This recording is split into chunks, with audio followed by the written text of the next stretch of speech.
Right, అందరికీ వందనాలు. దేవుని వాక్యాన్ని మనం ధ్యానించుకుందాము. దేవుని మాటతో మన జీవితాలను సరిచేసుకుంటూ, పరీక్షించుకుంటూ, హెచ్చరించుకుంటూ, దేవుడు రాకడ సమీపం ఉంది కనుక ఆ మాట వలన మనము మన జీవితాలని సరిచేసుకునే ప్రయత్నం చేద్దాం. బైబిల్లో ఉండి యోహాను సువార్త 10వ అధ్యాయము 27వ మాట. బైబిల్లో ఉండి యోహాను సువార్త జాన్ 10:27, 10వ అధ్యాయము 27వ మాట.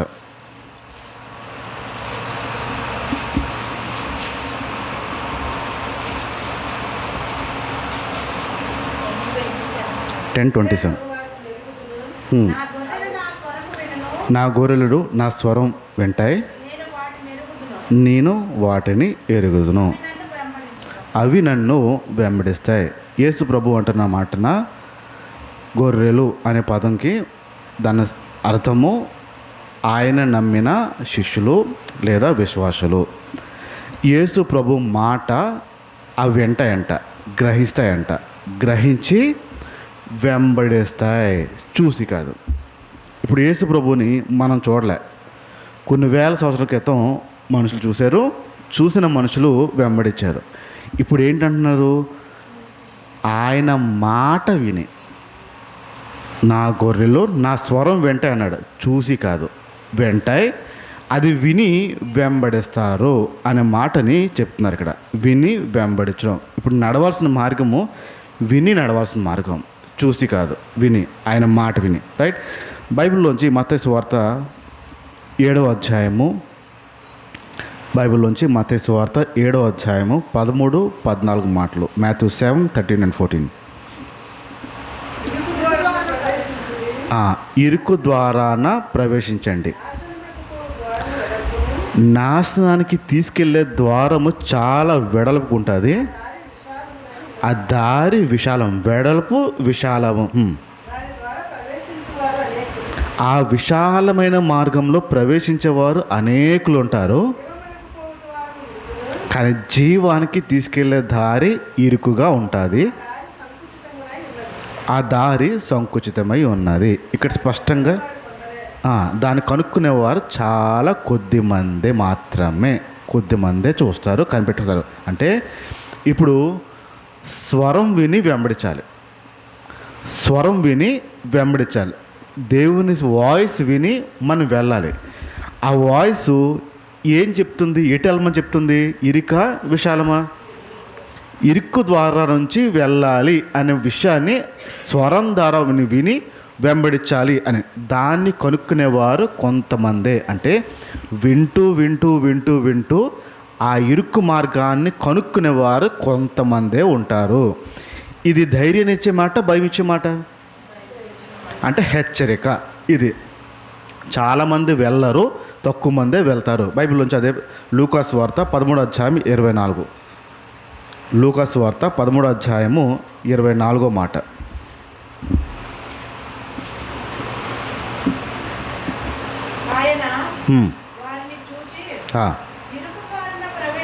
ఆయన వారిని చూసి ఇరుకు ద్వారాన ప్రవేశించడానికి పోరాడండి, అంటే ఫైట్ చేయమన్నాడు. ఇప్పుడు రెండు విషయాలు గమనించండి. ఇందాకేమన్నాడు? ఇరుకు ద్వారాన్ని కనిపెట్టేవారు కొంతమంది అన్నాడు. అందరు కనిపెట్టరు, కొంతమంది కనిపెడతారు. ఇక్కడేమంటున్నాడు? ఇరుకు మార్గాన ప్రవేశించడానికి పోరాడండి. ఇది ఎవరు చెప్తుంటాడు? ఇందాకేమన్నాడు? ఎంతమంది? కొంతమంది. ఇప్పుడేమంటున్నాడు? ఫైట్ చేయమంటున్నాడు. ఎవరితో చెప్తున్నాడు? కొంతమందితో, ఎక్కువ మందితోనా? అంటే ఇక్కడ గమనించండి, ఇరుక్కు మార్గం ఏంటో తెలిసిపోయింది. ఆ కొంతమందిలో ఇప్పుడు మనం ఉన్నాం. ఇది ఇరుక్కు మార్గము అనే విషయం తెలిసిపోయిన వారిలో మనం ఉన్నాం. తెలిసిపోయినంత మాత్రమే ఇప్పుడు లాభం లేదు. ఇందాక ఏమన్నాడు? కొంతమందే కనుక్కుంటారు అన్నాడు. ఇప్పుడు మనం కనుక్కున్నాం, ఇది ఇరుకు మార్గము, ఇది విశాల మార్గము, దీంట్లోంచి వెళ్ళాలి, దీంట్లోంచి వెళ్ళకూడదు. తెలిసిపోతే సరిపోయిందా? ఇప్పుడు చెప్తున్నాడు. అందుకు తెలిసిపోతే సరిపోదు, దాని లోపలికి వెళ్ళడానికి పోరాడాలి, ఎదురు వెళ్ళాలి, ఎదురు పోరాటం చేసి వెళ్ళాలి. మనకి ఇరుక్కు మార్గం ఏంటో తెలిసింది. వాక్యం తెలియని వాళ్ళకి ఇరుకు మార్గం ఏంటో తెలియదు. ఇరుకు మార్గం, విశాల మార్గం ఏంటో తెలియదు. ఇప్పుడు మనకి ఇరుకు మార్గం ఏంటో తెలిసిపోయింది కాబట్టి వాళ్ళకంటే కొంత బెటర్ అయినా, వాళ్ళకంత కొంచెం మెరుగైనా. కొంచెం మీరు ఇలా ఇలా లాగేసుకుంటారా? నా మెడ తిప్పాల్సి అవుతుంది. ఇలా సెంటర్గా వేసుకోండి.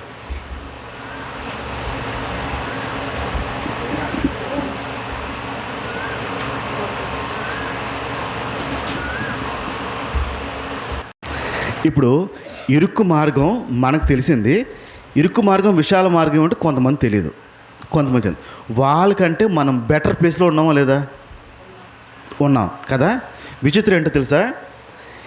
ఇరుక్కు మార్గం, విశాల మార్గం తెలియనోడు ఎంతో, తెలిసి పోరాడుతున్న వెనకొస్తున్న వాడు కూడా అంతే. ఇంకా అధ్వానం ఈడే చెప్పాలంటే.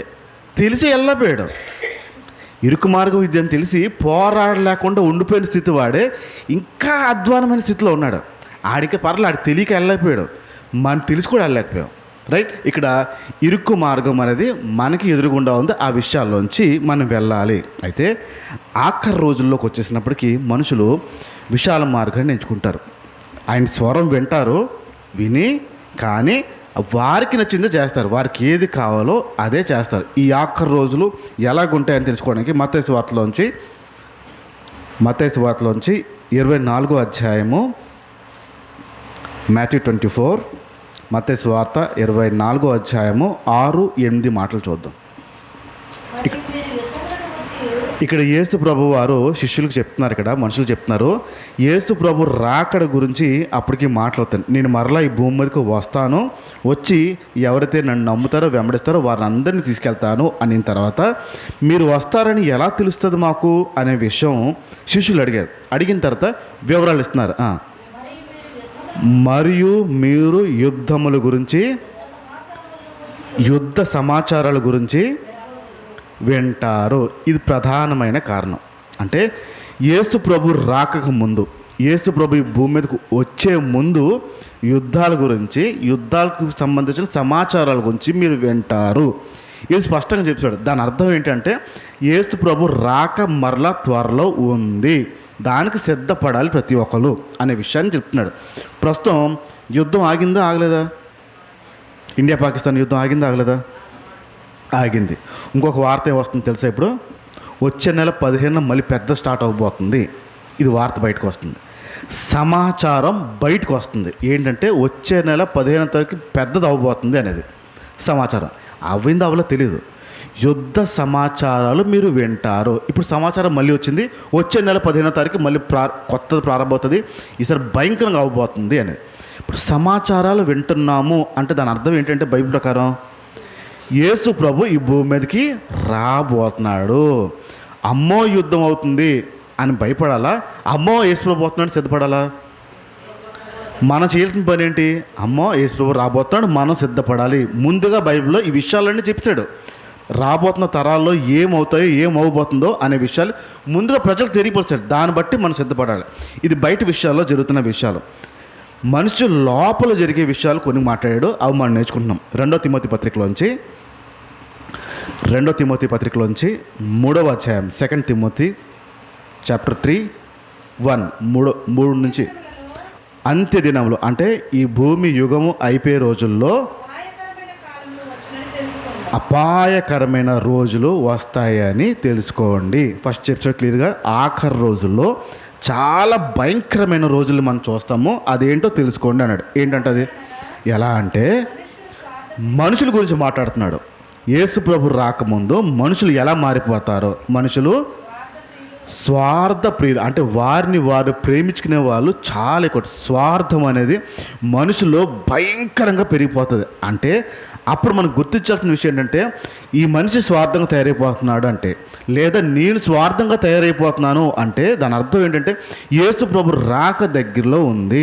స్వార్థప్రియులు అయిపోతారు. రెండోది ఈ రెండో విషయం మనం నేర్చుకుంటున్నాము. మనుషులు ఎలా మారిపోతారంట?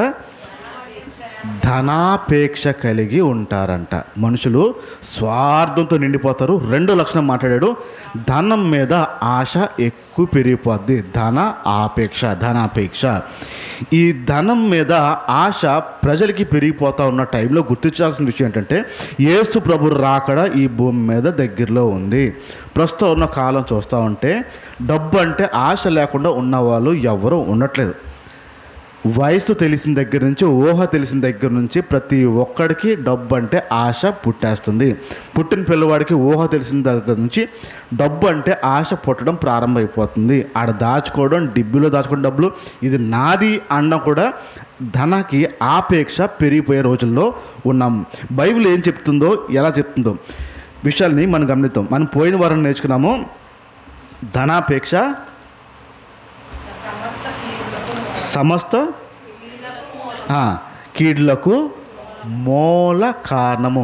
ధనం మీద ఉన్న ఆశ సమస్త కీడులకి, అంటే ఎన్నికైతే కీడులు ఉన్నాయో, ఎంతైతే చెడ్డది ఉందో ఆ చెడ్డదన్నిటి కూడా ఒకే ఒక కారణం అంట, ఒకే ఒక చెట్టు. ఆ చెట్టు ఏంటంటే ధనం మీద ఉన్న ఆపేక్ష, ధనం మీద ఉన్న ప్రేమ. మనిషికి ధనం మీద ఉన్న ప్రేమ ఉంటే అది సమస్త కీడులకు కారణము. ధనం మీద ప్రేమ, డబ్బు మీద ప్రేమ సంబంధాలను విడగొడుతుంది. మనుషులకి డబ్బు మీద ఉన్న ప్రేమ సంబంధాలని విడగొడుతుంది. మనుషులకి డబ్బు మీద ఉన్న ప్రేమ స్నేహాన్ని చెప్తుంది. మనుషులకి డబ్బు మీద ఉన్న ప్రేమ కక్షలను పెంచుతుంది. మనుషులకి డబ్బు మీద ఉన్న ప్రేమ పగలను పెంచుతుంది. మనుషులకి డబ్బుల మీద ఉన్న ప్రేమ హత్య చేసేంత వరకు వెళ్తుంది. ఈ అందరికీ ఒకే ఒక కారణం ఏంటి? డబ్బుల మీద ఉన్న ప్రేమ. మనుషులు ఆఖరి రోజులు యేసు ప్రభు రాక ముందు మనుషులు స్వార్థపరులైపోతారు. డబ్బు అంటే విపరీతమైన ఇష్టం పెరిగిపోద్ది, చాలా ఇష్టం పెరిగిపోద్ది, ధనాపేక్షలు అయిపోతారు. అయితే అది కీడులకు మూల కారణం అదే అని చెప్పారు. ఇంకా కొంచెం ముందుకెళ్ళి అసలు ఈ ధనం మీద ప్రేమ ఉంటే ఏమవుతుందో, ఎలాగవుతుందో కొంచెం వివరంగా మనం బైబిల్ ఏం చెప్తుందో నేర్చుకునే ప్రయత్నం చేద్దాం. మత్తయి సువార్తలోంచి, బైబిల్లోండి మత్తయి సువార్త 6వ అధ్యాయము, మత్తయి సువార్త 6వ అధ్యాయము 24వ మాట.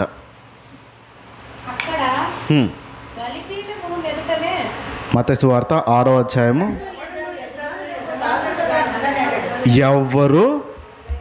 ఎవ్వరు ఇద్దరు యజమానులకి దాసులుగా ఉండలేరు. ఏంటంటే ఇద్దరు యజమానులు ఏంటి? ఇద్దరు యజమానులు ఎవరు? మత్తయి సువార్త 6:10. ఉండలేడు.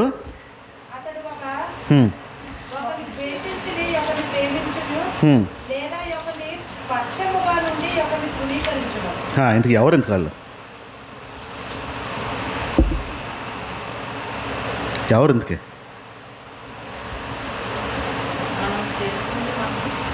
మళ్ళీ చదవండి. ఎవడును ఇద్దరు యజమానులకు దాసుడుగా ఉండనేరడు. అతడు ఒకరిని ద్వేషించిన ఒకరిని ప్రేమించును, లేదా ఒకరిని పక్షముగా నుండి ఒకరిని తృణీకరించును.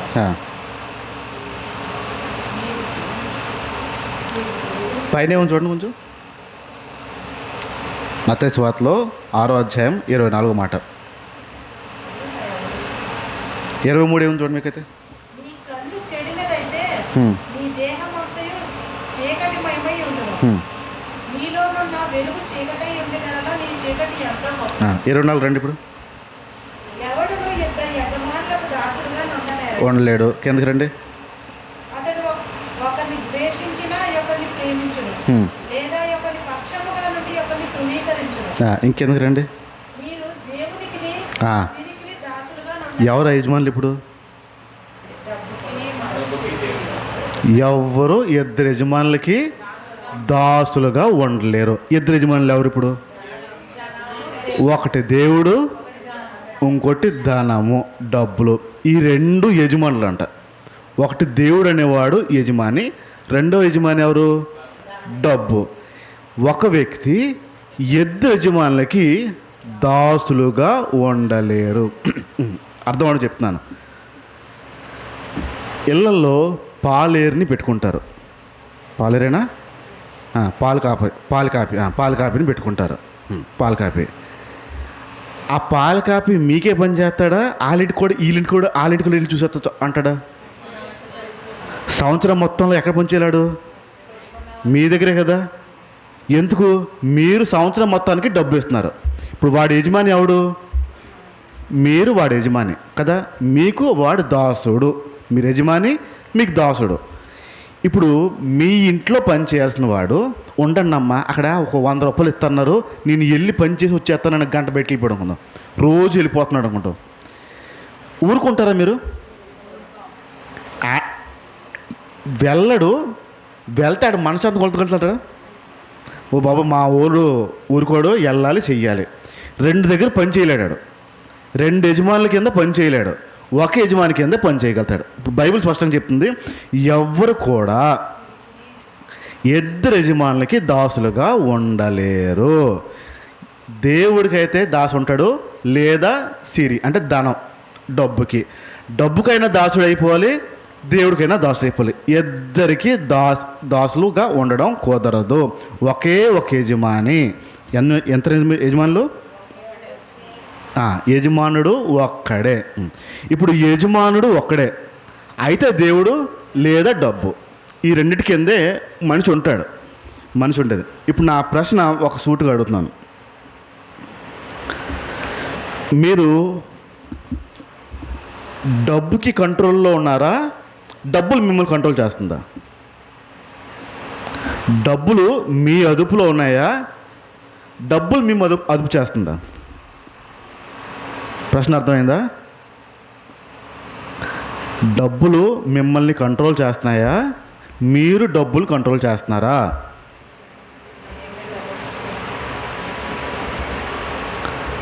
టీవీ చూస్తున్నప్పుడు రిమోట్ చేతిలో ఉంటుంది.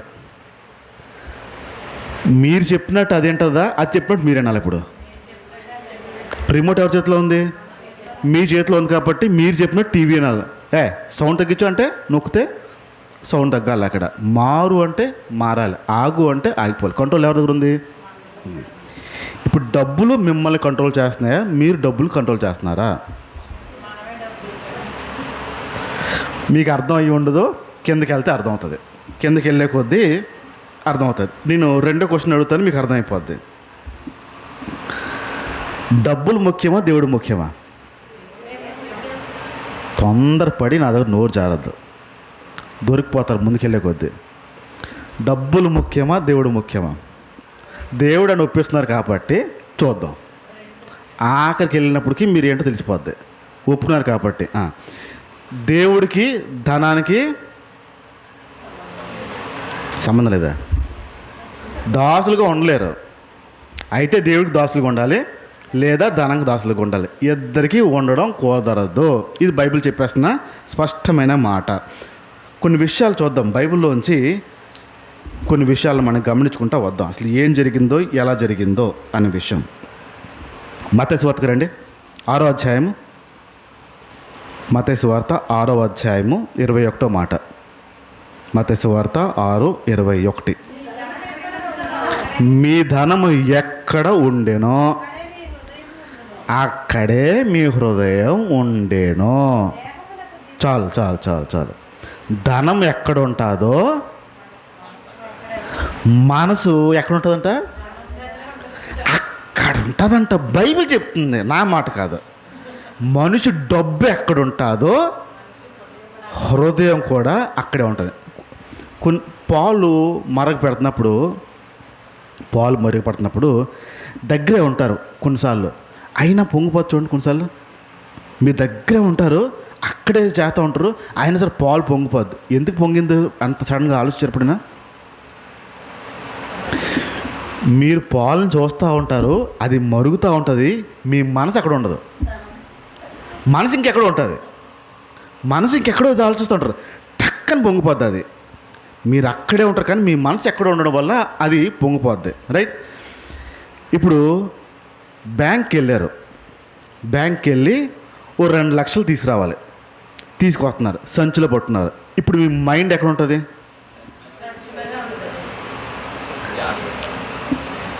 ఏదైనా మైండ్ అటు ఇటు అవుద్దా? మీ షర్ట్ మీద ఇంకు పడింది అని ఎవడైనా అన్నా నాతో మాట్లాడక. మీ షర్ట్ మీద కేకరెట్టేసింది అన్నా,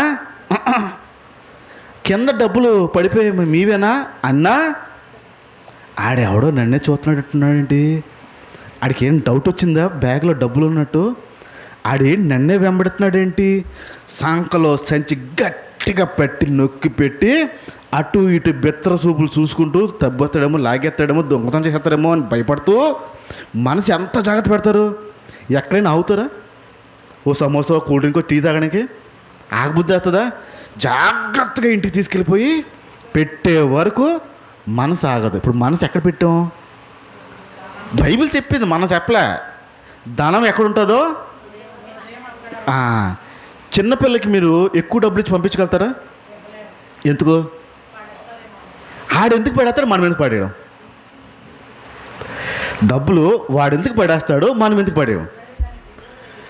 ఏం తెలియదు ఆడికి, దాని విలువ తెలియదు. ఆడ మనసు ఆటల మీద ఉండదు. మనిషికి ఎవ్వరు కూడా ఇద్దరు యజమానులకి దాసులుగా ఉండలేరు. అయితే దేవుడికి దాసులుగా ఉండాలి, లేదా ధనానికి దాసులుగా ఉంటారు. బైబిల్లో ధనంకి దాసులుగా ఉన్నవారు ఏమయ్యారో కొన్ని విషయాలు చూద్దాం. ద్వితీయోపదేశకాండము, డ్యూటరామీ 8వ అధ్యాయము, ద్వితీయోపదేశకాండము 8వ అధ్యాయము 10 నుంచి చూద్దాం. 8వ అధ్యాయం 10 నుంచి. దేవుని ప్రేమతో వ్రాయబడిన 8వ అధ్యాయము 10 నుంచి, ద్వితీయోపదేశకాండము 8 నుంచి. మీరు తిని తృప్తి పొంది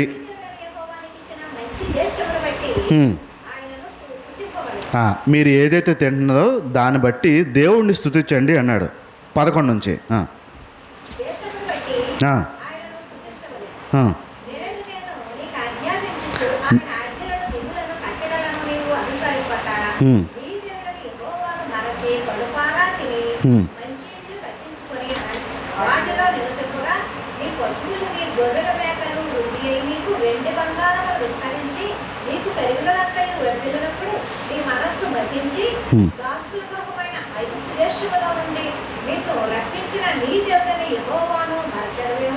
యెహోవాని మర్చెదు. ఇక్కడ జాగ్రత్తగా గమనించండి, నేను చెప్తాను ఈ స్టోరీ ఏంటో ఏనండి. ఐగుప్తు నుంచి ప్రజలు తీసుకొచ్చేస్తున్నాడు, దగ్గరికి వెళ్ళిపోతున్నారు. వారి స్థలానికి, వారు దీవించబడిన స్థలానికి దగ్గరికి వెళ్ళిపోతున్నాడు. ప్రభు అంటున్న మాట ఏంటంటే, ఇదిగో మీరు కడుపు నిండుగా తిన్నారు, తృప్తిగా భోజనం చేశారు. మీరు ఇప్పుడు మీ ప్రాంతాలకు వెళ్ళిపోతున్నారు, మీ దేశానికి వెళ్ళిపోతున్నారు, మీ స్థలాలకు వెళ్ళిపోతున్నారు. అక్కడ మీకు సమృద్ధిగా ఉంటుంది, ఫుల్గా ఉంటుంది. మీ పశువులు డబల్ అయిపోతాయి, మీకున్న మేకలు, గొర్రెలు, ఆవులు అన్నీ డబల్ అయిపోతాయి. ఆస్తి భయంకరంగా సంపాదిస్తారు, డబ్బు భయంకరంగా సంపాదిస్తారు, మీరు ఆహారం భయంకరంగా వచ్చేస్తుంది మీకు. ఇవన్నీ వచ్చిన తర్వాత మీరు మీ దేవుణ్ణి మర్చిపోతారేమో అన్నాడండి. దేవుణ్ణి మర్చిపోతారేమో అన్నాడు. ఎప్పుడు మర్చిపోతారన్నాడు? మనుషులు ఎప్పుడు మర్చిపోతారు దేవుణ్ణి? అన్నీ ఉన్నప్పుడు ఏంటి మర్చిపోతారు. ధనము, ఆస్తి, సంపాదన వచ్చిందంటే మర్చిపోతారు. ఇప్పుడు నా వైపు ఆలోచించి చెప్పండి, ఫుల్గా డబ్బులు ఉన్నవాడు దేవుని ప్రార్థన చేస్తాడా, డబ్బు లేనివాడు దేవుని ప్రార్థన చేస్తాడా? నిండుగా పుష్కలంగా డబ్బులు ఉన్నవాడు దేవుడిని ప్రార్థన చేస్తాడా, ఎక్కువగా మొర పెడతాడా? డబ్బులు లేనివాడు దేవుడిని ప్రార్థన చేసి మొర పెడతాడా? ఎవరికి ధీమా ఉంటుంది చెప్పండి? ఎందుకు ధీమా ఉంది? అయితే ఇప్పుడు యజమాని ఎవరు అనుకోవచ్చు? మరి ఇందాక ఏదో అన్నారు, ఇప్పుడు యజమాని ఎవరయ్యారు మీకు? ధనం అయ్యింది. ఇందాక అన్నాం దేవుడే అండి అన్నాం, ఇప్పుడు ఇంకా తెలుద్దాం, ముందుకు వెళ్దాం బైబిల్లోంచి. యెహోషువ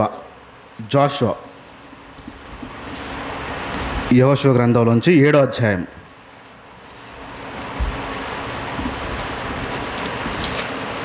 19 నుంచి చూద్దాం. 7:19 నుంచి. యెహోషువ 7:19. జాషువా 7:19 నుంచి. అప్పుడు యెహోషువ హ్మ్. అప్పుడు యెహోషువ ఆకానుతో, నా కుమారుడా, ఇశ్రాయేలు దేవుడైన యెహోవాకు హ్మ్. మహిమ చెల్లించి హ్మ్. ఆయన ఎదుట ఒప్పుకొని ఆ, నీవు చేసిన దానిని మరుగు చేయక ఇక్కడ ఆకాను ఏదో చేశాడు, ఇశ్రాయేల్ దేవుడైన యెహోవాని మహింపరిచి. ఏం చేశాడో చూద్దాం 20 వచనం నుంచి. ఆకాను హ్మ్. యెహోషువతో ఇశ్రాయేలు దేవుడైన యెహోవాకు ఆ, విరోధముగా నేను పాపము చేసినది నిజము. ఇక్కడ ఒప్పుకుంటున్నాడు, దేవుడికి నేను విరోధంగా ఒక పాపం చేశాను. ఏంటంట అది? దోపుడు సొమ్ములో దోపుడు సొమ్ములో ఒక మంచి సీనారు పైవస్త్రమును ఆ, 200 తొలముల వెండిని హ్మ్. 50 తొలముల ఎత్తుగల ఒక బంగారు కమ్మిని హ్మ్. నేను చూచి వాటిని ఆశించి తీసుకుంటుంది. ఆ, అదిగో నా డేరా మధ్య అవి భూమిలో దాచబడి ఉన్నవి. రైట్. ఇక్కడ చాలు, నేను చెప్పేస్తాను చూడండి. ఇక్కడ ఆకాను దోపుడు సొమ్ములోంచి ఈయన కొన్ని సైట్ చేశాడు. ఈ వ్యక్తి కొన్ని సైట్ చేశాడు. అక్కడ వివరాలు రాశాడు, బంగారంవి, ఆ అవన్నీ కొన్ని వస్తువులు ఆయనకు బాగా నచ్చి సైట్ చేశాడు. అంటే దొంగతనం చేశాడు.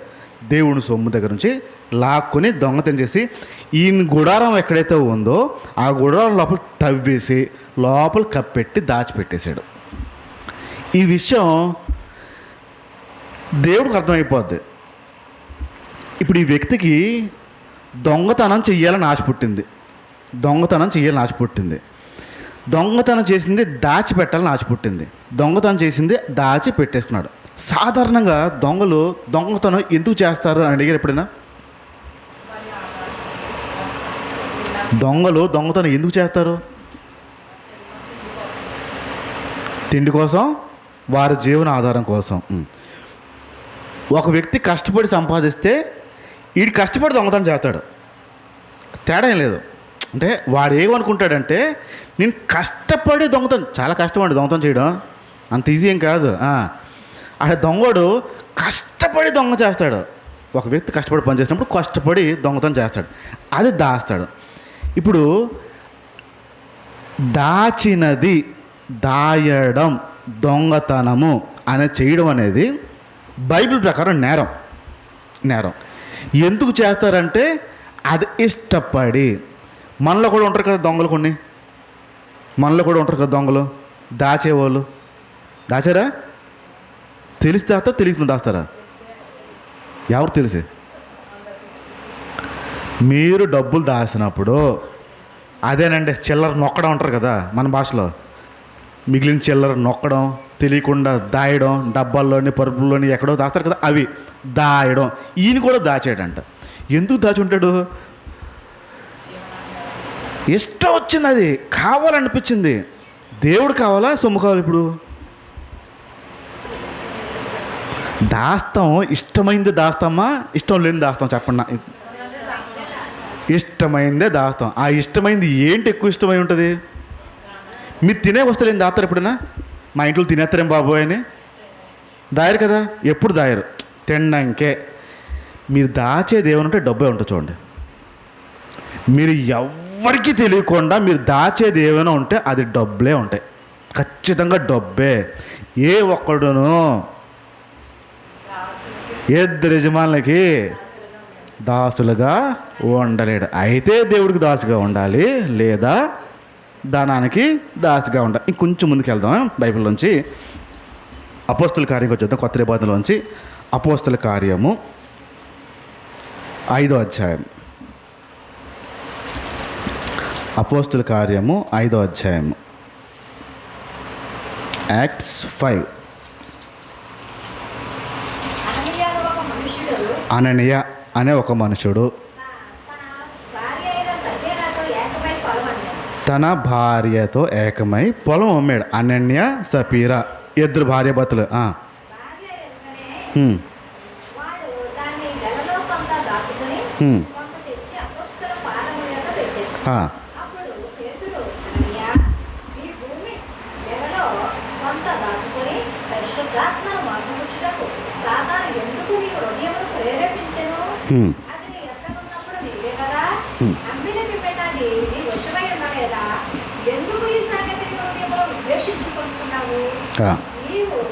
మనుషులతో కాదు దేవునితోనే అబద్ధమాడినటువంటి మనుషులతో కాదు దేవునితో నేను చెప్పేస్తాను. మీరు తర్వాత చూసుకోండి. అనన్య సపీరా భార్య భర్తలు ఇద్దరు చక్కటి జంట. అపోస్తులు ఆ రోజుల్లో శిష్యులు సువార్త చేస్తూ ఉండేవారు, చెప్తూ ఉండేవారు. యేసుప్రభు గురించి చెప్తూ ఉంటే ఆ సువార్త విని, దేవుని మాటని విని, ఆ వాక్యము వినిన తర్వాత ఇన్నాళ్ళు మేము చేస్తుంది ఏంటి అనే విషయాన్ని గ్రహించి వారి దగ్గర ఉన్న ఆస్తులు, చెర ఆస్తులు అమ్మి అపోస్తుల పాదాల దగ్గర వేస్తారంట.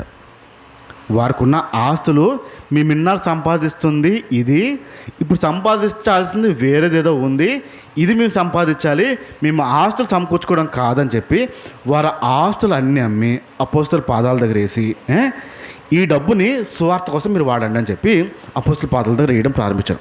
అయితే అనన్య సపీరా ఇద్దరు భార్య భర్తలు, వీరిద్దరు కూడాను అందరూ అమ్మి వేసేస్తున్నారు, మనం కూడా వేసేద్దాం, మనకున్న పొలం స్థలం అమ్మేద్దాం, అమ్మి వాళ్ళ దగ్గర వేసేద్దాం, దేవుని పరిచర్యకి వాడదాం అని డిసైడ్ అయిపోయారు. ఇద్దరు అమ్మారండి.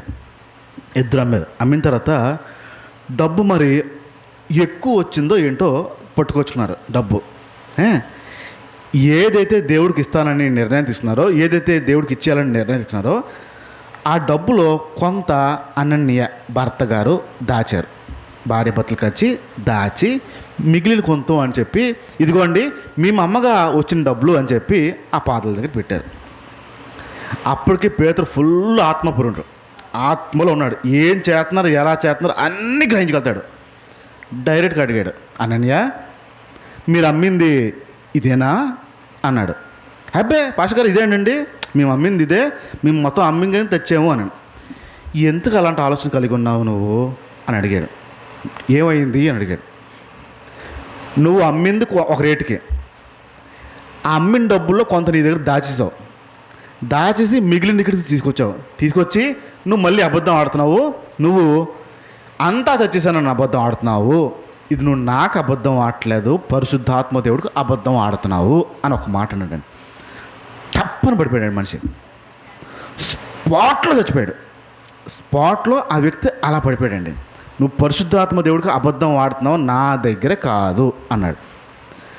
కొందరు వచ్చారు, ఆయన శవాన్ని అలా లాక్కుంటూ వెళ్ళి ఒక మూలను తీసుకెళ్ళి పెట్టేశారు. భార్యకి ఒక వార్త అందింది. అమ్మో మీ ఆయన అక్కడ తప్పని పడిపోయాడు, కప్పెట్టడం కూడా అయిపోయింది అని. సపీరమ్గా ఏం తెలియనట్టు వచ్చింది. భార్య ఏం తెలియనట్టు వచ్చింది. సపీరాని అడిగారు, ఏమ్మా నువ్వు చేసిందేనా రైటేనా, మీరు అంతకేనా అమ్మారు అని అంటే, అయ్యబాబోయ్ పాస్టర్ గారు అలాగంటారండి, మేము అంతకే అమ్మాము, మా అమ్మిని తెచ్చిపెట్టేశాము అన్నారండి. ఆ మాట అన్నందుకే మీ ఆయన పడి చచ్చిపోయాడు. మాకు అబద్ధం చెప్పట్లే, మీరు దేవుడికి అబద్ధం చెప్తున్నారు. మీరు ఆ విషయంలో పరిశుద్ధాత్మ దేవుడికి అబద్ధం చెప్తున్నారు. పరిశుద్ధాత్మ దేవుడికి వ్యతిరేకంగా మీరు ఏది వెళ్ళడానికి వీల్లేదు. మీ ఆయనని కప్పెట్టేసాము, మీరు పరిశుద్ధాత్మ దేవుడికి అబద్ధం ఆడుతున్నారు అని ఆ మాట అనగానే సపీరా కూడా పడిపోయింది. తప్పని స్పాట్లో పడిపోయింది. భర్త అబద్ధం ఆడాడు, భార్య అబద్ధం ఆడింది. ఇద్దరు కుప్ప కూలిపోయి పడిపోయి ఇద్దరిని కప్పెట్టేశారు. ఆ హఠాత్తు మరణానికి కారణం ఏమై ఉంటుంది? అబద్ధం హఠాత్ మరణానికి కారణం. ఎందుకు ఆడారు అబద్ధం?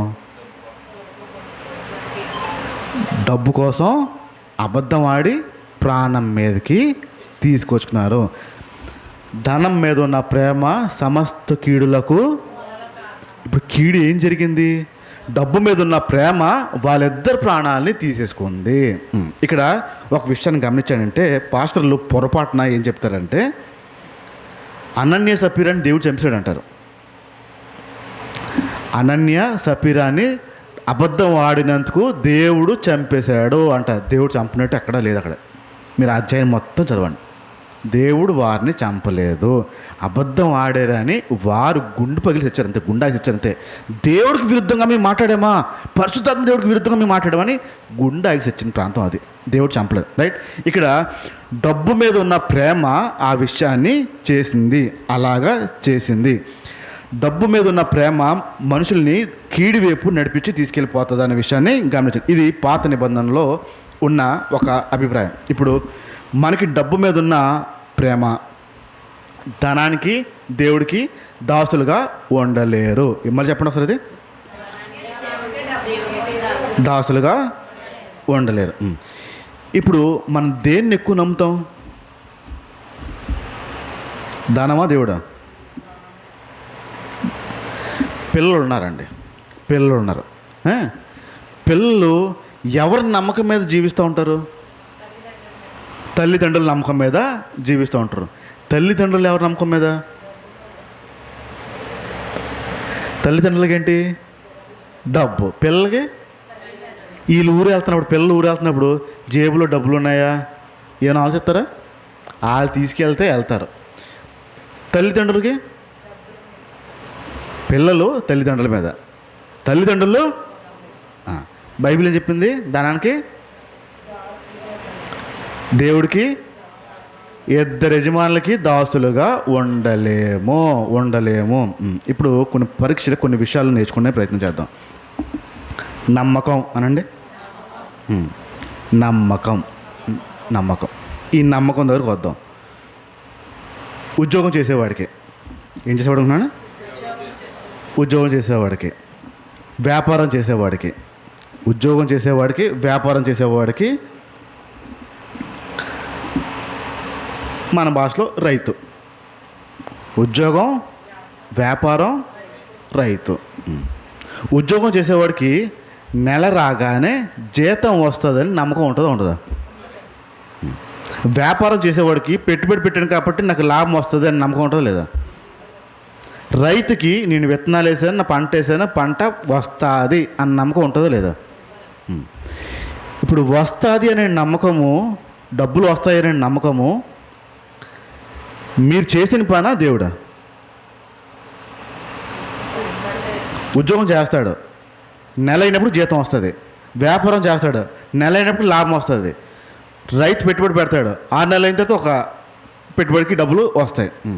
ఇప్పుడు ఆ పెట్టుబడికి డబ్బులు వస్తాయి అనేది నమ్మకం మీరు చేసిన పని బట్ట, దేవుని బట్ట? దేవుడు ఎక్కడ కనపట్లే కదా ఇక్కడ. యజమానుడైన దేవుడు ఎక్కడ కనిపిస్తున్నాడా? యజమానుడు ఎవరు ఇప్పుడు? డబ్బే కదా. ఒకప్పుడు ప్రారంభ దినాల్లో, పాతకాలపు వయసుల్లో ఉద్యోగాలు చేసేవారు కాదు. ఉద్యోగాలు చాలా తక్కువ మంది చేసేవారు. వ్యాపారాలే చేసేవారు. వ్యాపారం చేసేవాళ్ళు ఏం చేస్తున్నారు, ఏం వ్యాపారం చేస్తున్నారు. వ్యాపారం చేస్తే సంబంధాలు వచ్చేవి, ఉద్యోగాలు చేస్తే సంబంధాలు వచ్చేవి కాదు. కాలం దాటే కొద్దీ గవర్నమెంట్ జాబ్ అనేది కొంచెం ప్రాధాన్యత పుంజుకుంది. గవర్నమెంట్ ఉద్యోగమా అని గవర్నమెంట్ ఉద్యోగం వచ్చేది. గవర్నమెంట్ ఉద్యోగం వచ్చేవారికి పెళ్ళి తొందరగా అయ్యేది. వ్యాపారం చేసేవాడి కంటే గవర్నమెంట్ ఉద్యోగం చేసేవాడికి పెళ్ళి త్వరగా అయ్యేది. ఇప్పుడు పిల్లల్ని చదివిస్తారు. మగ పిల్లల్ని ఎక్కువ చదివించాలని ఆశపడతారు, ఆడపిల్లలన? ఏంటి స్వార్థం? ఆడపిల్ల కాబట్టి పెళ్లి చేసి తోలియచ్చు. మగపిల్లడికి మరి ఆడికి పెళ్లి చేస్తారు కదా. మగపిల్ల దగ్గర, ఆడపిల్ల దగ్గర చిన్న వ్యత్యాసం చూపిస్తారు. ఆడపిల్లకి పెళ్లి చేసి పంపించవచ్చు. మగపిల్లోడిని ఎలాగైనా కష్టపడి రక్తం కార్చి అప్పులు చేసి ఎలాగైనా చదివించాలి, ఎలాగైనా ఉద్యోగం చేయించాలి. దాని వెనకాల ఉన్న ఒక దుర్మార్గమైన ఆలోచన ఏంటో తెలుసా? నీకు ఉద్యోగం ఉంటే పెళ్ళికి బోల్డంతా కట్నం వస్తుందిరా. ఎందుకు చదవాలి ఇప్పుడు? ఆడపిల్లకి అంత పెట్టుబడి పెట్టరు. ఎందుకు? మనం ఇచ్చుకోవాలి. ఇక్కడ ఆ చదువుకు పెట్టేది ఆ వచ్చేవాడిని కొనుక్కోవచ్చు. అదే కొనుక్కోవడం అంటే కట్నం. ఈడిని మగపిల్లోడిని ఈడు అమ్ముతారు. ఇప్పుడు తల్లిదండ్రులు అమ్ముతారు. ఈ తల్లిదండ్రులు అమ్మినప్పుడు ఎందుకు చదివిస్తారు అంటే కష్టపడి చదివితే మంచి ఉద్యోగం వస్తే మంచి. ఇప్పుడు దేనికి ఆధారపడుతున్నాం మనం? ఎందుకు? మన నమ్మకం ఏంటి? ఆడ పెట్టుబడి మీద. ఒరే బోల్డంత పెట్టుబడి పెట్టాడు, మంచి ఉద్యోగం రాకపోతే ఊరుకోను రోయ్. ఏంటి ఆడ పెట్టుబడి? దేనికి పెట్టుబడి పెట్టాడు బాబు? మంచి ఉద్యోగం వస్తే డబ్బు వస్తుంది. ధనం మీద ఉన్న ఆశ చూసారా మనుషులకి ఎలాగుందో. నా పిల్లోడు చదువుకుని జ్ఞానం తెచ్చుకుంటాడు, అదేం లేదు. పలానా కాలేజీలోకి వేస్తే ప్లేస్మెంట్లు బాగా వస్తాయంట. జ్ఞానానికి దేనికి సంబంధం లేకుండా ప్లేస్మెంట్ బాగా వస్తాయి, అక్కడ పంపించేస్తాను. అల్టిమేట్గా డబ్బు రావడమే ప్రాధాన్యత అండి. మనుషులు ఎలా తయారైపోతున్నారంటే డబ్బు రావడమే. మీరు పాతకాలపు టీచర్లను చూడండి, వారి దగ్గర ఉన్న జ్ఞానము ఈ నేటి కాలపు దగ్గర ఉండదు. ఇప్పుడున్న టీచర్లు ఏం చేస్తారో తెలుసా, బట్టి పట్టిస్తారు, లోపల ఎక్కిస్తారు. అది అంటే నువ్వు ఎలా గుర్తుపెట్టుకోవాలో, ఎలా అచ్చు గుద్దియాలో మైండ్లో పెట్టింది అచ్చు వేసేయాలి అంతే. ఇది నేర్పిస్తారు. పాతకాలపు సబ్జెక్ట్ నేర్పిస్తారు, వాళ్ళు మంచి జ్ఞానం ఇస్తారు వాళ్ళు. ఇప్పుడు లేదు, ఆ వ్యాపారాలు అయిపోయి నువ్వు అచ్చు గొద్దాలి, అక్కడ గొద్దాలి, డబ్బు సంపాదించాలి అంతే తప్ప ఇంకో ఆలోచన లేదు. దాని వెనకాల కారణం ఖచ్చితంగా డబ్బు సంపాదనే. చదివించి మంచి ఉద్యోగం, డబ్బులు, చదివించి మంచి ఉద్యోగం, డబ్బులు, పెళ్ళి, కట్నం, ఇది తప్ప ఇంకో ఆలోచన లేదు. మన నమ్మకము మారుతుంది ఎక్కడో. ఆస్తులు సంపాదించడము అనండి, పొలం, స్థలము కొనాలి. ఎందుకు కొనాలి?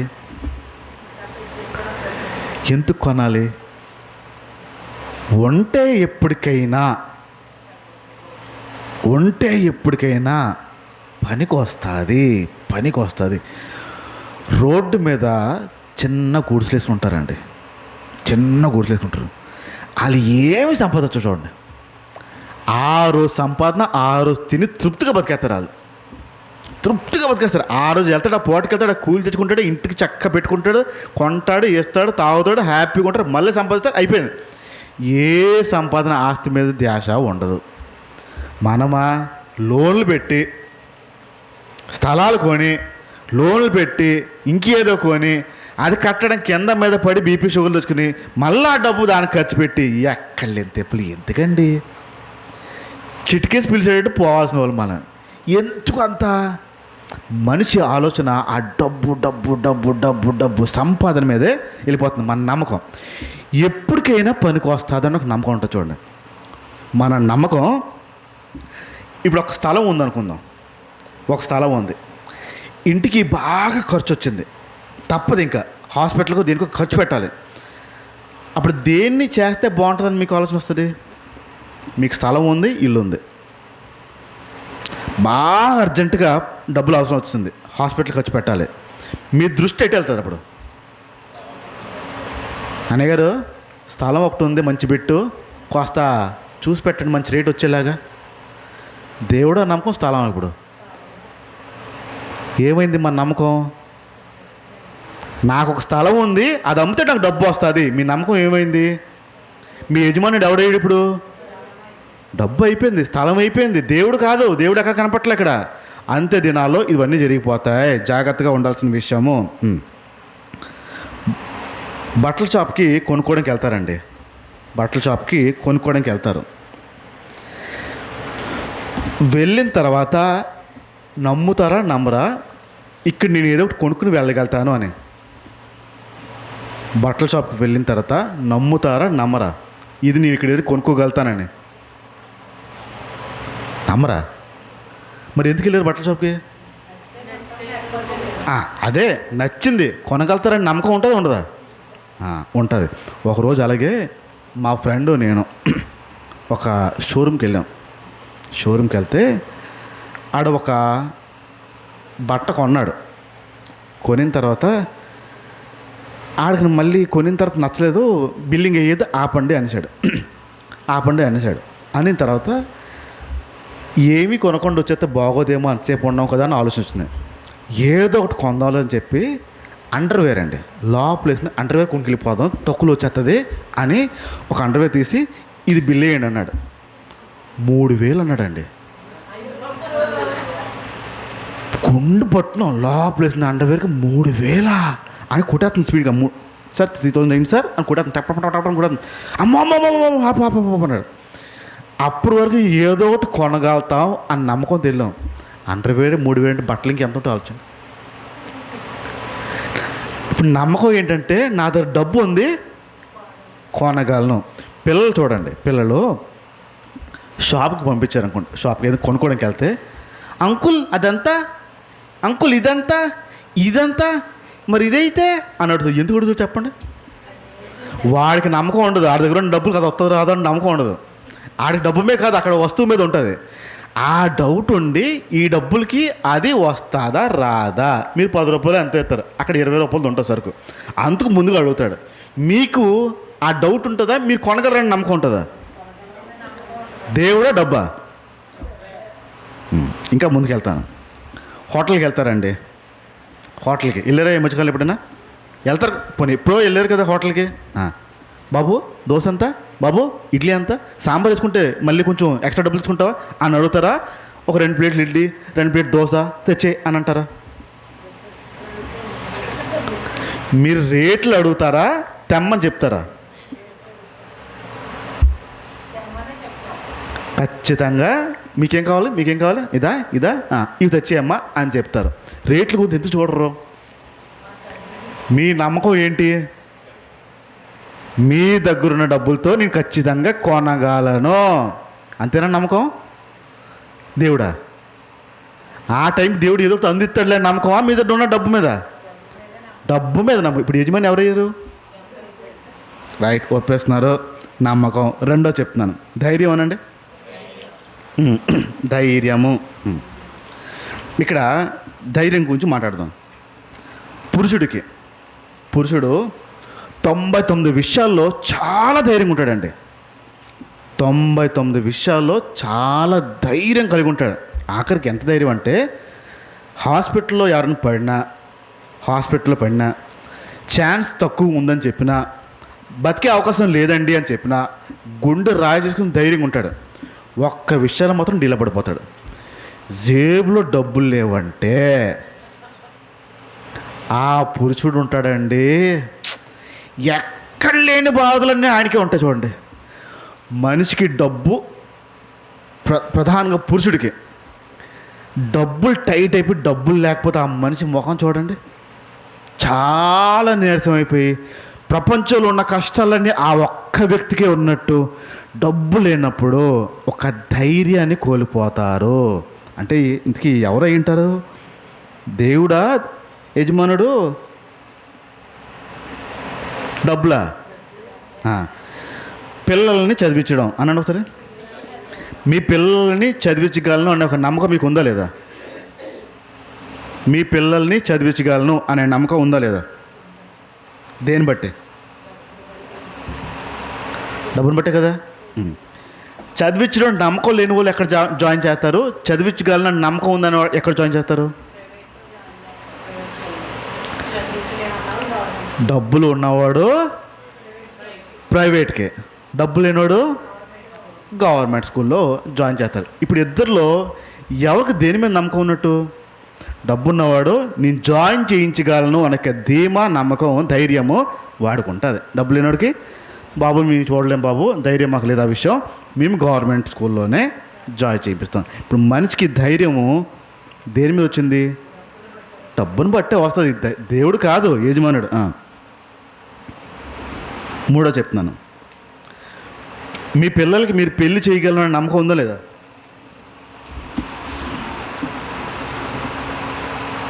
ఉన్నదా లేదా? చెప్పండి, ఉన్నాయి లేదా? ఉంది కదా. ఇక్కడ ఆల్రెడీ చేస్తున్న వాళ్ళు ఉన్నారు, పెళ్ళి చేసిన వాళ్ళు ఉన్నారు, ఇప్పుడు పెళ్ళి అవ్వాల్సిన వాళ్ళు కూడా ఉన్నారు. పెళ్ళి చేయలేనేమో అనే డౌట్ ఎక్కడైనా ఉందా? అంటే డబ్బు లేక పెళ్ళి చేయలేనేమో అనే డౌట్ ఎవరికైనా ఉందా? ఎవరికి ఉండదు. చూడండి, ఎలాగోలా చేసే అప్పు చేసేదని చేసేద్దాం. ఇప్పుడు ధైర్యం ఏంటి? ధైర్యమే. అల్టిమేట్గా మనిషికి ధైర్యాన్ని ఇచ్చేది డబ్బే. అంత్య దినాల్లో ఇదే జరుగుద్ది. పిల్లలు ఎదుగుతున్నప్పుడు, మగపిల్లలు అయితే పిల్లలు ఎదుగుతున్నప్పుడు ఒక బండి డుక్ బండి. ఆడపిల్లకి స్కూటీ, సైకిల్ ఈరోజు పోయేవి మెడలో. అది ఆడ చెప్తున్నారు చూడండి. ఆడపిల్లకి ఏం కావాలి? బంగారం కావాలి, నగలు కావాలి. ఆడపిల్లకి మీరు ఒకటి కొంటారు, మగపిల్లలకి ఒకటి కొనేస్తారు. ఆడికి మీరు బంగారం ఇవ్వంటే బంగారం ఆడ అమ్మేస్తాడు. ఆ రోజు ఆడికి ఎక్కదు, బంగారం ఎక్కదు. మగపిల్లడికి బండి కొంటే ఆనందం. ఇప్పుడు మీ పొజిషను, మీ మగపిల్లలకి బండి కొనే స్థితిలో ఉంటుందా ఉండదా? ఆల్రెడీ కొనేసారు, కొనిగలరు. ఆడపిల్లకి పెట్టగలుగుతారా పెట్టలేరా? కొనగలుగుతారు కొనలేరు ఆడపిల్లకి? అడగరులేండి పిల్లలు. కొంటానన్నావు కదా అని అడగలేండి, కంగారు పడదు, చెప్పండి. కొంటారు. మీకు ఆ ధైర్యం ఉందా లేదా కొనగలను అనేది? ఖచ్చితంగా ధైర్యం మీకు ఉంది. దేన్ని బట్టి ఉంది ఆ ధైర్యం? ఉందా లేదా? ధైర్యం ఉందా లేదా? ఊరు వెళ్ళి రావాలి, ఊరు వెళ్ళి రావాలి. ధైర్యం ఉందా లేదా? టికెట్లకి, దిగిన తర్వాత ఆటోలకి, అక్కడ మళ్ళీ ఎవరైనా పిల్లలు ఉంటే వాళ్ళ చేతిలో పెట్టడానికి, మళ్ళీ అక్కడ ఎవరైనా ముసలిది ఉంటే ఆ ముసలిదాని చేతిలో పెట్టడానికి డబ్బులు మళ్ళీ పెట్టకపోతే ఊరుకోరు కదా, పెట్టాలి. ఆ ముసలిదానికి పెట్టి పిల్లలకి పెట్టి మొత్తం ఎగరేసి రావడానికి ధైర్యం ఉందా లేదా? ఉన్న డబ్బులు ఉండబట్ట లేని బట్ట? ఉండబట్టే ధైర్యము ఖచ్చితంగా ఉంది. యజమానుడు ఎవరు ఇప్పుడు మీ ధైర్యానికి? డబ్బే కదా. అమ్మయ్య, అలా ఒప్పేసుకోండి త్వరగా. నమ్మకము, ధైర్యము. మూడో చెప్తున్నాను, ఆనుకోవడం, డిపెండ్ అవ్వడం. ఆనుకోవడం, భరోసాగా డిపెండ్ అవ్వడం. ఈ బిల్డింగ్ మీరు ఎక్కుతున్నప్పుడు, ఈ గచ్చు మీద కూర్చున్నప్పుడు ఇదేం పడుద్దేమో ఆలోచించారా? డైరెక్ట్గా వచ్చారా? అసలు ఏం భయపడలే కదా. ఒక నిచ్చెన వేస్తుంది. నిచ్చెన ఎక్కినప్పుడు, మెట్లు ఎక్కినప్పుడు ఒకేలా ఎక్కుతారా, వేరే వేరే ఎక్కుతారా? ఎందుకు ఎక్కుతారు? నిచ్చెన అంటే కొంచెం భయం కదా, దానికి పునాదులు సరిగ్గా లేవు, గట్టిగా లేదు, ఈ ఎవడొకలు పట్టుకోవాలి. ఎక్కినప్పుడు మీరు నమ్మరు. మెట్లు నమ్మారా నమ్మలేదా? పాడదో అని నమ్మి మీరు ఎక్కారు. అంటే దీని మీద ఆనుకుని మీరు వచ్చారు. దేవుని విషయాల్లో ఇక్కడ ఆనుకుని వచ్చారు. రైట్. ఇక్కడ ఆరోగ్యం బాగలేదు. గవర్నమెంట్ హాస్పిటలా, ప్రైవేట్ హాస్పిటలా? టక్కన ప్రైవేట్ అంటావు చూడండి. ఎందుకు గవర్నమెంట్ హాస్పిటల్ చూడరా? బాగా చూడరా? లైన్లో నించోవాలి, బోల్ టైం పడుతుంది. ఇంకొక అపోహ ఏముంటుందంటే అక్కడ మందులు పనిచేయవండి సరిగ్గా. గవర్నమెంట్ ఎంత దారుణం అండి. అవి పనిచేసినందుకు ప్రపంచానికి దిగి పనిచేయవు. గవర్నమెంట్ దగ్గర వచ్చే ఆ మెడిసిన్ ఇంక ప్రపంచంలో బయట ఎక్కడ ఏ పనిచేయవు, అంత పక్కా ఉంటాయి. ట్రీట్మెంట్ కూడా అంత పక్కా ఉంటుంది. మీకు కావాలంటేనే ఇస్తాడు, అవసరమైతేనే ఇస్తాడు. కానీ మన మనసు ఎక్కడికి వెళ్తుంది? ప్రైవేట్ దానికి వెళ్తూ ఉంటుంది. ఎందుకు ఆ నమ్మకం? ఎందుకు దాని మీద ఆనుకుంటాం మనం? డబ్బును బట్టే కదా. డబ్బు ఉంటే మీ ఆనుకునే పద్ధతి కూడా మారిపోతుంది. ఇప్పుడు ఆలోచిద్దాం. గవర్నమెంట్ హాస్పిటల్కి వెళ్ళారు, అక్కడ బాగోదని చెప్పారు. చిచ్చి, ఈ గవర్నమెంట్ వాళ్ళకి ఏం తెలియదు, ప్రైవేట్కి వెళ్ళిపోదాం అని చెప్పి ఆ వికాస్తో రాకేష్ ఎక్కడికి వెళ్ళిపోయారు. వెళ్ళిపోయిన తర్వాత అక్కడ కూడా అవదానిసారండి. ఏది అవదానిసారు. మీ దగ్గర డబ్బు ఉంది, మీరు వెళ్ళిపోయారు. ఎక్కడ డాక్టర్ అవదన్నాడు. ఇప్పుడు ఎవరు పట్టుకుంటారు? ఫస్ట్ దేవుడు ఎవరు? Government hospital. ఆడదే రాకపోతే ప్రైవేట్ హాస్పిటల్. వాళ్ళే మీకు దేవుడు. ఎందుకు దేవుడు అయ్యారు? మీద డబ్బు ఉంది కాబట్టి. డబ్బు లేనప్పుడు దేవుడు ఎవడు? ఇళ్ళల్లో ముసలోళ్ళు ఉంటారు. వాళ్ళకి ఏమైనా అయిందనుకోండి, తీసుకెళ్తాను రా అంటే వద్దులే, దేవుడే ఉన్నారంటారండి. వాళ్ళు అక్కడికి వచ్చి లైన్లో ఉండి అవన్నీ వాళ్ళకి తతంగా ఇష్టం ఉండదు. ఎందుకులే అమ్మ, దేవుడే చూసుకుంటాడు ఆ విషయంలో. మీ దగ్గర డబ్బు ఉన్నప్పుడు గవర్నమెంట్ హాస్పిటల్, లేదా డబ్బు లేనప్పుడు గవర్నమెంట్ హాస్పిటల్, డబ్బు ఉంటే ప్రైవేట్ హాస్పిటల్. మీ ధైర్యం ఇప్పుడు ఆనుకోవడం మీ డబ్బును బట్టి మారిపోతుంది. ఇక్కడ జాగ్రత్త పడాల్సిన విషయం. ఇంకొక ధైర్యం చెప్తాను, ఇంకొక ఆనుకోవడం చెప్తాను. మీ భరోసా మీ బ్యాంక్ బ్యాలెన్స్ మీద ఉంటుందా ఉండదా? బ్యాంక్ బ్యాలెన్స్ ఉన్నాయా? బ్యాంక్ బ్యాలెన్స్ అంటే మీ బ్యాంకులో డబ్బులు ఉన్నాయా లేవా? నేను అడిగే రకం కాదమ్మా, మీరు తలలోపొచ్చి పర్లే. నీ డబ్బులు అడిగే రకం కాదా? మీ బ్యాంక్ బ్యాలెన్స్ ఉన్నాయా లేవా? అదే మీకంటే మీ భర్తకు ఉండదా? మీకు ఒకటి మళ్ళీ భర్తకు ఒకటి ఏంటి? ఇద్దరు ఒకటే. మీకు వాళ్ళకిస్తే వాడేస్తారు రా, నిజమే. మీకు మీ మీ మీ బ్యాంక్ అకౌంట్స్లో బ్యాలెన్స్ ఉంటుందా ఉండదా? బ్యాంక్లో డబ్బులు ఉన్నాయలే నాకు ధైర్యం ఉంటుందా ఉండదా? ఇంట్లో లేకపోయినా, జేబులో లేకపోయినా బ్యాంక్లో డబ్బులు ఉన్నాయి అనేది ఒక ధైర్యమా కాదా? ఒక భరోసా కాదా? ఆ బ్యాంక్ ఎత్తేస్తే ఏదో ప్రాబ్లమే, మొత్తం అంతా మీ అకౌంట్ డిలీట్ అయిపోయి మీ అకౌంటే లేదు ఇక్కడ అన్నాడు అనుకోండి, మీరు ఎప్పుడు డబ్బులు వేయలేదు అనుకోండి, ఏంటి మీ ఆనుకోవడం అప్పుడు ఏమవుతుంది? అప్పుడే పోయేకి దేవుడు ముందు కాదు. బ్యాంకులో పుష్కలంగా డబ్బులు ఉన్నప్పుడు దేవుడు గుర్తురాడు. ఇందాక పాత నిబంధనలు చదివినట్టు ఇశ్రాయేల్ ప్రజలకి హెచ్చరికిస్తున్నట్టు, మీకు డబ్బు వచ్చిన తర్వాత మీరు మర్చిపోతారు, ఆ జాగ్రత్త పడండి అన్నాడు. ఇప్పుడు మీ ఆనుకోవడం మీ బ్యాంక్ అకౌంట్ బట్టి, బ్యాంక్ బ్యాలెన్స్ బట్టి ఉంటుంది. మూడోది, ఇక్కడ ఈ పదం వినలేదు, చీటీలు వేస్తారా ఇరా? చీటీలు నేను మరి ఇక్కడ దరిదాపులో ఎవరు వేస్తారో వినలేదు. చీటీలు వేస్తారు. ఎందుకు వేస్తారు చీటీలు?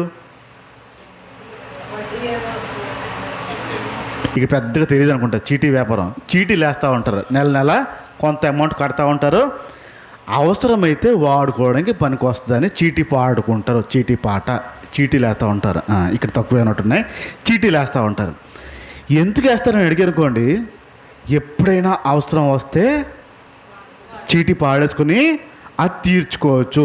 ఇప్పుడు వారి నమ్మకం దేని మీద ఉంది? చీటీ పాట మీద. నాలుగవది, అడిగితే డబ్బులు ఇచ్చేవారు ఉన్నారా లేదా?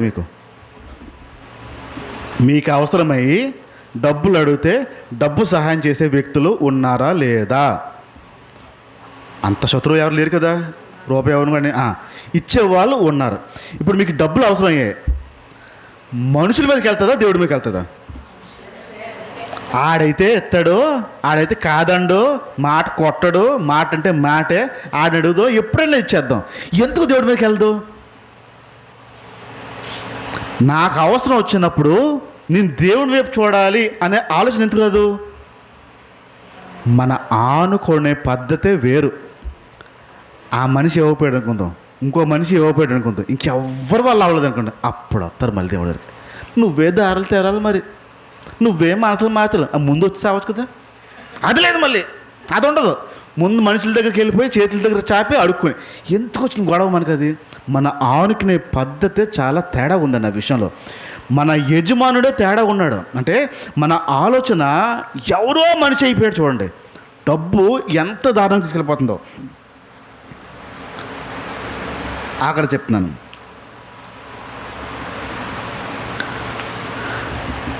అమ్ముకుంటే వచ్చేది ఏంటది? ఇవి వచ్చే దాని మీద నమ్మకం ఉంటుంది. అమ్ముకుంటే మాకు తెలిసిన ఆయన నేను ఎప్పుడు ధైర్యంగా ఉంటానండి అన్నాడు. ఇదేదో పద్ధతి బాగుంది, ఎందుకు ఉంటారు, దేనికి ఉంటారా అని. నేను ఎవరిని డబ్బులు అడగనండి, డబ్బులు అడిగే పరిస్థితి నాకు రాదండి అన్నాడు. ఎందుకన్నా మాట అంటున్నారు మీరు, దేని బట్టి అన్నా, ఎలాగంటే చెప్పండి అంటే, వేళ్ళు ఇలా చూపించాడండి. వేళ్ళు 10,000కి 10 ఉంగరాలు పెట్టాడు మనిషి. 10,000కి 10 ఉంగరాలు పెట్టి ఇలా చూపిస్తున్నాడు, చేతులు చూపిస్తున్నాడు. ఇలాగా చేతులు చూపిస్తున్నాడంటే నేనున్నాను, చూసావా ఉంగరాలు అన్నీ గోల్డే, లావులాగా ఉన్నాయి. ఒకవేళ నా పరిస్థితి భయంకరంగా ఉన్నా 1,000 తీసి అమ్ముతాను, 1,000 ఉంగరం తీసి అమ్ముతాను, ఇంకో 1,000 తీసి అమ్ముతాను, నేను ఎవరి దగ్గర అడుక్కోను. ఇది ఆయన కాన్సెప్ట్. ఇప్పుడు అమ్ముకుంటే డబ్బులు వస్తాయనే ధైర్యము మనకు కూడా అదే ఉంటుంది. ఇది అమ్మితే నాకు ధైర్యము వస్తుంది. ఏ దొంగ కూడా వచ్చాడు అనుకుందాం, పేక మీద కత్తెట్టాడు అనుకుందాం, నీ చేతుకున్నవన్నీ తీరా అన్నాడు అనుకోండి, ఏంటి ఇంత పడుతుంది? అప్పుడు ఆడ ధైర్యం ఏమైనట్టు, ఆడ ఆనుకోవడం ఏమైనట్టు? మనిషి యజమానుడు మారిపోతున్నాడు. దేవుడికి సిరికి దాసులుగా ఉండలేము. మన నమ్మకము, మన విశ్వాసం, మన ఆనుకునే పద్ధతే చాలా విచిత్రంగా ఉంది. ఆఖరి రోజుల్లో ఉన్నాము. ధనం మీద వ్యామోహం, ధనం అంటే ప్రేమ చాలా ఎక్కువ పెరిగిపోయే రోజులు ఉన్నాం. ఆఖరికి ఒక వచనం తెద్దాం. సామెతలు 11:28. సామెతల గ్రంథం 11:28 మాట.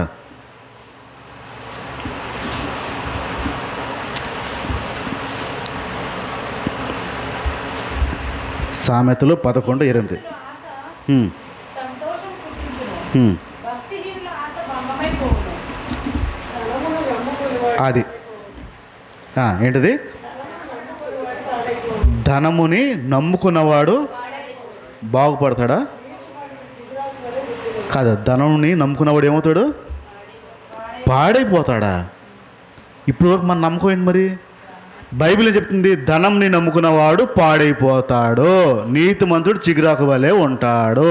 ఇప్పుడు మన నమ్మకం ఏంటి? ఇంతకీ మన ఆధారం ఏంటి? మన ధైర్యం ఏంటి? మన యజమానుడు ఎవరు? ఇప్పటి వరకు మన యజమానుడు దేవుడు అనుకుంటున్నాం, కానీ డబ్బే. అంటే ఆఖరి రోజుల్లో ఉన్నాము. మన ఆలోచన అంతా మారిపోతుంది, మన దృష్టి అంతా మారిపోతుంది. మన దృష్టి డబ్బు మీద ఉంటుంది, మన ఆలోచన డబ్బు మీద ఉంటుంది, మన ప్రేమ డబ్బు మీద ఉంటుంది. డబ్బు సంపాదించాలి. ధనాపేక్ష కలిగి మనం జీవిస్తున్నాము, ధనం మీద ఆపేక్ష కలిగి జీవిస్తున్నాము. ఖచ్చితమైన హెచ్చరిక ఆ విషయంలో. మనకు కనుక డబ్బు మీద ప్రేమ పెరిగిపోతుందంటే ఖచ్చితంగా మనం రాబోతున్న ఆయన ఉగ్రత రోజుల్లో ఉన్నాము. ఇరుకు మార్గంలో వెళ్ళట్లేదు, విశాల మార్గంలో వెళ్తున్నాము. ఇరుకు మార్గము అనేది ధనం మీద ప్రేమ వదిలి నడవాల్సిన మార్గము. ఇప్పటికీ కనుక ప్రేమ ఉంటే అది వదిలి ఆయన స్వరాన్ని విని ఇరుకు మార్గాన్ని ఎంచుకుందాం. ధనం మీద ప్రేమ, మోజు, ఆశ పెట్టుకోవద్దు. ఇంకా విషయాలు ఉన్నాయి, వచ్చే వారంలో మనం నేర్చుకుందాం. కళ్ళు మూసుకుందాం, ప్రార్థన చేద్దాం. ప్రభా, నీ రాకడ సమయానికి దగ్గరగా ఉంది. మీరు సూటిగా చెప్పారు, ఖచ్చితంగా చెప్పారు. రాబోతున్న రోజుల్లో మీరు ఈ భూమి మీద అడుగు పెడుతున్న రోజుల్లో యుద్ధాన్ని గురించి మేము వాతావరణం సమాచారము వింటాము అని అవి చూస్తున్నాము, కళ్ళారా వింటున్నాము, చెవులారా వింటున్నాము. ఆ విషయాల్లో మనుషులు జరిగే మార్పు గురించి కూడా మీరు చెప్పారు. ఆ విషయం మనుషులు స్వార్థంగా పెరిగిపోతున్నారు. స్వార్థం ఎక్కువైపోతుందంటే దాని అర్థము నీ రాకడ దగ్గరలో ఉందని. మనుషులకి ధనం మీద ప్రేమ ఎక్కువ పెరిగిపోతుంది అని అంటే దాని అర్థము మీరు రాకడ దగ్గరలో ఉంది. ఇప్పటి వరకు మీరు మాట్లాడిన మాట బట్టి మీకు వందనాలు చెల్లించుకుంటున్నాం ప్రభా. ఏ ఒక్కరు కూడా దేవుడికి ధనానికి దాసులుగా ఉండలేరు అని ఖచ్చితంగా చెప్తుంది. ఇదిగో మేము నీకు దాసులుగా ఉన్నాము అనే అభిప్రాయంలో ఇప్పుడు ఉన్నాము. మా యజమానుడు మీరు కాదు, ధనం అని మీరు నిరూపించారు. ఇదిగో మా హృదయంలో ఉన్న ఆ ధనం మీద ఉన్న ప్రేమ, ధనం మీద ఉన్న ఆశ, ధనం మీద ఉన్న ఆ నమ్మకము, ఆనుకోవడము, మా భరోసా ధనమే అయ్యింది. మీరు చేస్తారనే ఆలోచన మాకు లేదు తండ్రి. క్షమించమని అడుగుతున్నాం. రాబోతున్న రోజుల్లో మీ ఉగ్రతకి మీకు లోన్ కాకుండా ఉండాలంటే ఆ ధనం మీద, డబ్బుల మీద ప్రేమ మాలోంచి తీసివేసేయండి. చనిపోయిన వాడు ఎలాగైతే డబ్బులు అంటే ఆశ లేకుండా ప్రేమ లేకుండా ఉంటాడో అలాంటి మనస్తత్వం మాకు కూడా ఇవ్వండి. ఆ ధనం మీద వ్యామోహం, మోజు మాకు తీసివేయమని అడుగుతున్నాం. ఈ కడవడి దినాల్లో, రాబోతున్న రోజుల్లో మేము నీ ఎదురుగుండా నిలబడాలంటే, మీరు రాకడికి సిద్ధపడాలంటే డబ్బు మీద ప్రేమ లేకుండా మేము జీవించాలి. అది బైబిల్ చెప్తుంది, అలా జీవించమని. ఇంకా మా మనసులో ఎక్కడైనా డబ్బు మీద ప్రేమ ఉంటే కలిగితే రాబోతున్న రోజుల్లో కూడా ఆ ప్రేమ పెరిగితే క్షమించండి. ఆ విషయాలు మమ్మల్ని ఆ విషయాల నుంచి బయట లాగండి, ఆ బలహీనత నుంచి బయట లాగమని అడుగుతున్నాం. ఇదిగో ఈ మాట విన్నా నీ పిల్లలందరినీ నేను చేతికి చెప్పుకుంటున్నాను. ఎక్కడైనా ఈ బలహీనతలు ఉంటే ఆ బలహీనత తీయమని అడుగుతున్నాం. అయినా వారికి ఉన్న అవసరతలు, అక్కర్లు, బలహీనతలపైన కావాల్సిన విషయాల్లో విజయాన్ని ఇవ్వండి. ఎంతమంది అయితే ఈ మాట విన్నారో వారందరికీ నీ నామంలో వారికి ఆశీర్వాదాలు దీవాలను ఇవ్వమని, వారి జీవితాలకి కావాల్సినవి అక్కర్లు తీర్చమని, మహిమ మీరు పొందమని యేసు నామమున ప్రార్థించుచున్నాను తండ్రి. Amen, amen. అందరికీ వందనాలు.